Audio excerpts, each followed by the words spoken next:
दोस्तों कैसे आप लोग। आप सबका स्वागत है मेरे यूट्यूब चैनल गुफरान क्लासेस में। एक बार आज हम फिर से एक लेक्चर लेके आए हैं जो है क्लास 10th का 9 चैप्टर त्रिकोणमिति के कुछ अनुप्रयोग। इस चैप्टर को शुरू करने से पहले हम इसकी जो बेसिक जानकारी है वो थोड़ा आपको बताएंगे। तो उसके लिए हमें सबसे पहले एक चीज़ देखनी पड़ती है जिसका नाम है दृष्टि रेखा। पहली चीज़ क्या है? दृष्टि रेखा।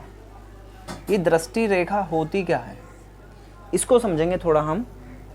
जब हम इसको देख रहे हैं, मान लीजिए हम यहाँ पर खड़े हुए हैं, ये हमारी आँख है, और मान लीजिए यहाँ पर कोई भी वस्तु है, मान लो कोई भवन है या मकान है या कोई भी चीज़ है। जब हम अपनी आँख से किसी वस्तु का, ये मान लीजिए उसका शिखर है, शिखर मीन्स उसका टॉप,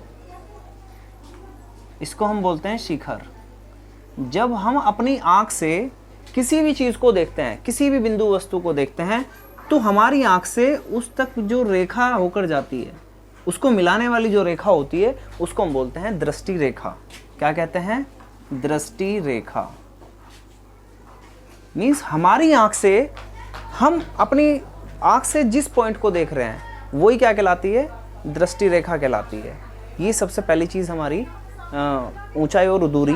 इस चैप्टर का नाम ऊंचाई और दूरी भी है। और दूसरा क्या है? दूसरा इसका नाम है त्रिकोणमिति के अनुप्रयोग। मीन्स त्रिकोणमिति कहाँ कहाँ यूज़ होती है उसको हम समझ रहे हैं। तो पहली चीज़ है दृष्टि रेखा, ठीक। एक होती है इसके बाद क्षैतिज रेखा। क्षैतिज रेखा, ये हमारा अगला पॉइंट है, क्षैतिज रेखा। क्षैतिज रेखा क्या है कि हमारी आंख से, है ना, जो उसका आधार है, उस लाइन को मिलाने वाली जो रेखा होती है उसे हम कहते हैं क्षैतिज रेखा। ये मान लीजिए क्या है? क्षैतिज रेखा। इसको हम कहते हैं क्षैतिज रेखा। मीन्स हमारी आंख से कोई भी वस्तु है, उसका जो आधार है उसको मिलाने वाली एक जो सीधी रेखा होती है उसको हम क्या बोलते हैं? क्षैतिज रेखा बोलते हैं। इतना आप लोगों को समझ में आ गया होगा, क्योंकि यही चीज़ हमें इस चैप्टर में आप पढ़नी है। मेन चीज़ इसमें डायग्राम होता है। वो डायग्राम अगर आपने समझ लिया तो फिर सब कुछ आपका बढ़िया हो गया, तैयार। अब देखते हैं, एक होता है उन्नयन कोण। उन्नयन कोण, या कभी कभी इसका दूसरा नाम होता है उनताश कोण। इसको बोलते हैं उनताश कोण। अब ये क्या चीज़ होती है? सबसे ज़्यादा मैन आपको इसी को समझना है, और यही चीज़ अगर आपने समझ ली तो ये सोचो कि आपका आधे से ज़्यादा जो काम है वो कंप्लीट हो गया है। इतनी चीज़ आपको अगर नोट करनी है तो आप समझ सकते हैं, इसको नोट कर सकते हैं। मैं थोड़ा साइड हो जाता हूँ। चलो देखते हैं। अभी हम पढ़ रहे हैं उन्नयन कोण के बारे में। उन्नयन कोण क्या है? मान लीजिए आप किसी वस्तु को देख रहे हैं, यहाँ पर कोई ये मकान है, ये इसका शिखर है, आप यहाँ पर खड़े हुए हैं, ये इसकी क्या है? क्षैतिज लाइन है जो इसके आधार को मिलाती है। अब आप जब यहाँ पर खड़े हैं और किसी वस्तु का, जो कोई वस्तु ऊंचाई पर रखी हुई है, मीन्स कोई मकान है, उसका अगर शिखर आपको देखना है तो आपको क्या करना पड़ता है? अपनी गर्दन को ऊपर उठाना पड़ता है, और ऊपर उठाने से हमारी आँख से और उस शिखर तक जो कोण बनता है उस कोण को ही हम क्या कहते हैं? उन्नयन कोण कहते हैं। ये हमेशा याद रखना, उन्नयन कोण हमेशा कहाँ बनेगा? नीचे से। जब हम किसी वस्तु को, ऊपर कोई वस्तु रखी हुई है उसको हम देखेंगे तो हमारी आंख से उस वस्तु के बीच में जो कोण बना है उस कोण को ही हम कहते हैं उन्नयन कोण। क्लियर है ये? इसके बाद एक होता है अवनमन कोण।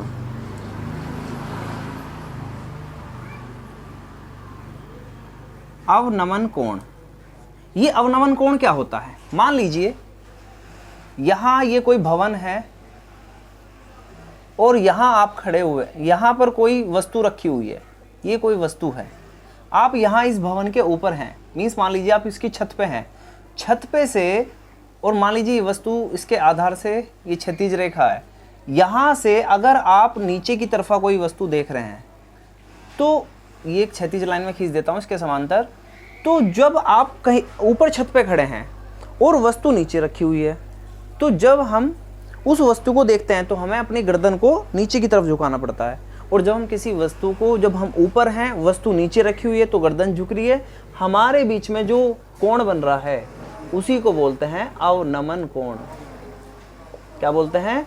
अवनमन कोण। तो अवनमन कोण हमेशा ऊपर बनता है, उन्नयन कोण हमेशा नीचे बनता है। और एक चीज हमें याद रखनी है कि अवनमन कोण हमेशा उन्नयन कोण के बराबर होता है। यहां मैं लिख दे रहा हूं कि अवनमन कोण बराबर होता है किसके? उन्नयन कोण के। ये मैं लिख दे रहा हूं, अवनमन कोण बराबर होता है उन्नयन कोण के। इतना आप लोगों को समझ में आ रहा है? हाँ, कुछ बच्चों के माइंड में आ रहा होगा जी अवनमन कोण उन्नयन कोण के बराबर कैसे होता है। ध्यान से समझेंगे। इसके लिए थोड़ा सा मैं डायग्राम को रफ कर देता हूं, आपने इतना सब कुछ नोट करना है। यहां हमने अवनमन और उन्नयन कोण पढ़े हैं। अब हम थोड़ा आगे चलते हैं। हम कह रहे हैं कि अवनमन कोण उन्नयन कोण के बराबर है। मान लो कैसे बराबर होता है, ध्यान से समझेंगे। ये कोई भवन था, यहां आप खड़े हैं, ये मान लो कोई क्षैतिज रेखा है, इसके समांतर मान लो ये ए बी है, ये सी डी है। तो ए बी के समांतर एक सी डी हमने क्षैतिज रेखा खींच दी है। हम यहां पर हैं तो अवनमन कोण कहां बनेगा? यहां पर बनेगा। मान लो वो थीटा बन रहा है, ये हमारा अवनमन कोण है, ये हमारा अवनमन कोण है। जब हम, अब ये दोनों समांतर हैं। आपने पिछली क्लासों में पढ़ा है कि अगर दो लाइन समांतर हैं, उसको कोई तिर्यक रेखा काट रही है तो ये उसके अंतः कोण होते हैं, अंतः एकांतर कोण होता है, और ये कोण आपस में क्या होते हैं? बराबर होते हैं। तो ये वाला कोण इस कोण के बराबर होगा, और ये कोण क्या है? हमारा उन्नयन कोण है। नीचे जो कोण बनता है उसको हम क्या कहते हैं? उन्नयन कोण। तो जब ये दोनों बराबर हैं तो इसका मतलब अवनमन कोण किसके बराबर हो गया? अवनमन कोण इक्वल है किसके? उन्नयन कोण के। यहां तक आपको कोई दिक्कत नहीं आनी चाहिए मेरे अकॉर्डिंग, क्योंकि इतनी सब कुछ जानकारी अगर आपके पास है तो फिर आप कभी इस चैप्टर में दिक्कत नहीं करेंगे। क्लियर हुआ? कभी कभी किसी क्वेश्चन में हमें √2 की वैल्यू रखनी पड़ जाती है। √2 की वैल्यू होती है 1.414 और √3 की वैल्यू होती है 1.732, क्योंकि ज़्यादातर आपको ट्रिग्नोमेट्री के अनुपात में, मतलब अनुप्रयोग में, किसका? tan का सबसे ज़्यादा यूज होता है। tan का 90% यूज़ है, बाकी जो ट्रिग्नोमेट्री अनुपात हैं उनका इतना यूज़ नहीं है। सबसे ज़्यादा जो यूज़ है वो tan का है। इसलिए tan की जो पूरी टेबल की वैल्यू है, आपकी सारी वैल्यू आपको याद होनी है, और ख़ासकर tan 60 और tan 30, ये दो वैल्यू तो आपको बिल्कुल 100% याद ही होनी चाहिए, और tan 45, ये तीन वैल्यू आपको बिल्कुल खासकर याद होनी चाहिए। मैं बता दे रहा हूँ, tan 45 की वैल्यू 1 होती है, और tan 30 की वैल्यू 1/√3, और ये कितनी हो जाती है? √3। ये तीन वैल्यू हमें याद रखनी है, और इतनी चीज़ें जो मैंने आपको समझाई है वो आपको बिल्कुल अच्छे से समझ में आ भी गई होगी। अभी आपके सामने पहला प्रश्न है, उस प्रश्न को हम देखेंगे जरा। तो पहला प्रश्न हमें क्या कह रहा है, ध्यान से पढ़ेंगे। इस चैप्टर को बिल्कुल हमें अच्छे से पढ़ना है, क्योंकि एक लॉन्ग क्वेश्चन इसी में हर साल पूछा जाता है आप लोगों से, और एक लॉन्ग क्वेश्चन बिल्कुल 6 नंबर का है। तो अगर आपने ये चैप्टर अच्छे से पढ़ लिया तो 6 नंबर आपके बिल्कुल पक्के हो जाएंगे, और हर बोर्ड में यही पूछा जाता है। इसीलिए इसको, मतलब इन क्वेश्चनों को हमें नहीं छोड़ना है। तो देखते हैं क्वेश्चन में क्या कह रहा है कि सर्कस का एक कलाकार एक 20 मीटर लंबी डोरी पर चढ़ रहा है, जो अच्छी तरह से तनी हुई है और भूमि पर लगे खंबे के शिखर से बंधा हुआ है।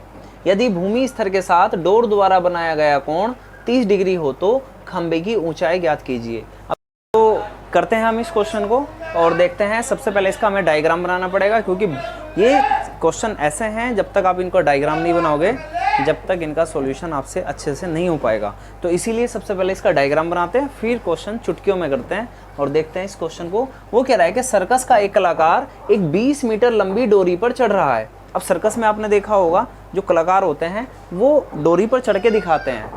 फिर वो कह रहा है कि जो अच्छी तरह से तनी हुई है और भूमि पर लगे खंबे के शिखर से बंधी हुई है। मतलब हमारे पास एक खंबा है, मान लीजिए ये हमारे पास क्या है, एक खंभा। अब कोई कलाकार है सर्कस का, तो एक डोरी बांध दी, यहाँ जमीन है, जमीन पर कोई बिंदु है, ये ले लेते हैं भूमि पर कोई बिंदु, मान लो यहाँ से यहाँ तक हमने, ये हमारी क्षैतिज रेखा है। अब ये यहाँ से डोरी बंधी हुई है, जो इस जमीन का, जो जमीन का ये वाला पॉइंट है, बिंदु है, उस ये खंबे का शिखर है। तो वही लिखा हुआ है कि भूमि पर लगे खंबे, एक जमीन पे खंबा लगा हुआ है, उसके शिखर से बंधी हुई है डोरी। तो ये हमारी है डोरी। तो ये डोरी क्या है, खंबे से बंधी हुई है।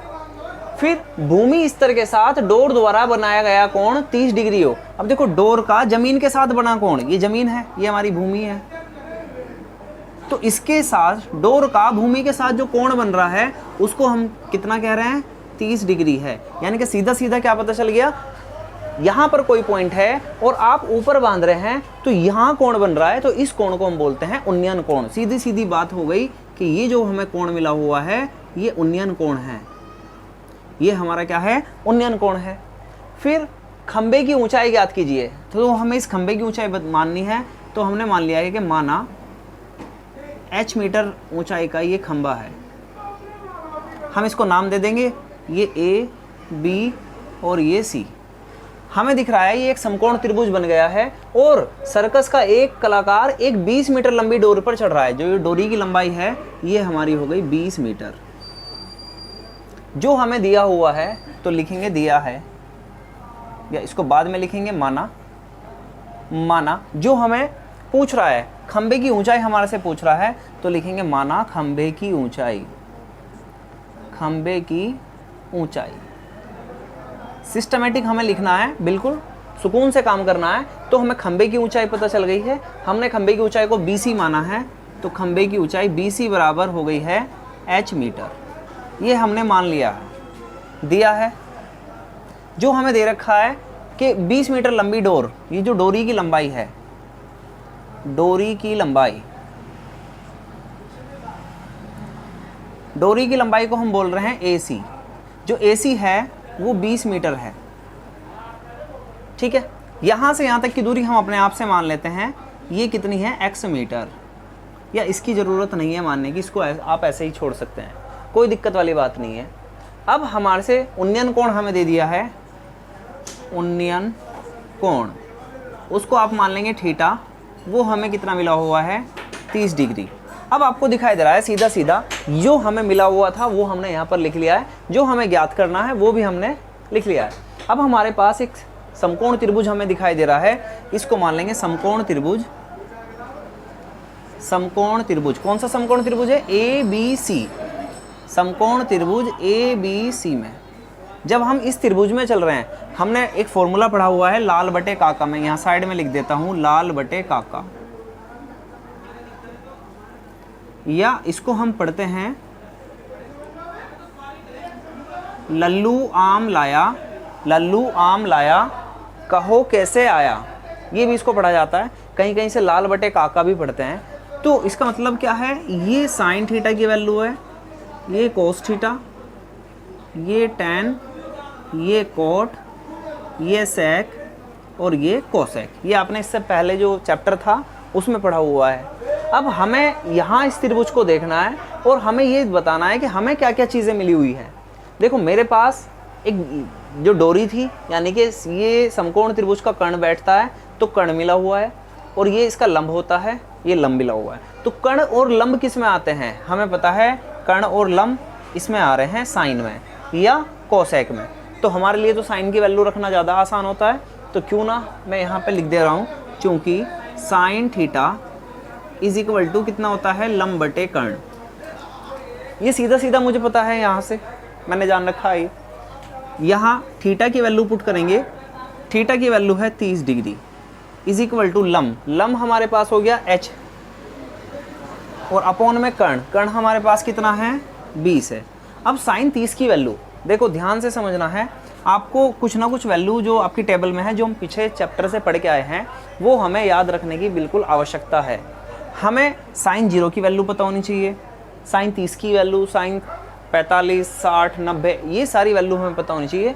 जब हम देखते हैं साइन 30 की वैल्यू होती है 1/2, h एज इट इज़, ये 20 भी एज इट इज़, इसकी मल्टीप्लाई हम इधर करेंगे, इसकी मल्टीप्लाई या ये अपॉन में है 220, इसको हम इधर लेके आते हैं तो मल्टीप्लाई में हो जाएगा, यानी कि ये हो जाएगा 20/2 बराबर h। जब हम 2 से 20 को काटते हैं तो 10 बार कट होता है, तो h बराबर, यहाँ लिख दे रहा हूँ मैं, h बराबर कितना हो जाता है 10 मीटर। और हमने h की वैल्यू निकाल रही है और हमें पता था कि h की वैल्यू हमें निकालनी थी, तो लिख देंगे अतः खंबे की लंबाई बराबर h मीटर हमने मानी थी और h की वैल्यू आ गई है कितनी 10 मीटर। तो जो हमारी खंबे की लंबाई है वो 10 मीटर हो चुकी है। और मुझे लगता है कि ये क्वेश्चन आपको अच्छे से समझ में आ गया होगा। अगर फिर भी किसी को समझ में नहीं आता है तो एक बार मुझे कमेंट करके बताएं और आप इसका स्क्रीनशॉट ले लीजिए, इसको नोट कर लीजिए, इम्पोर्टेंट क्वेश्चन है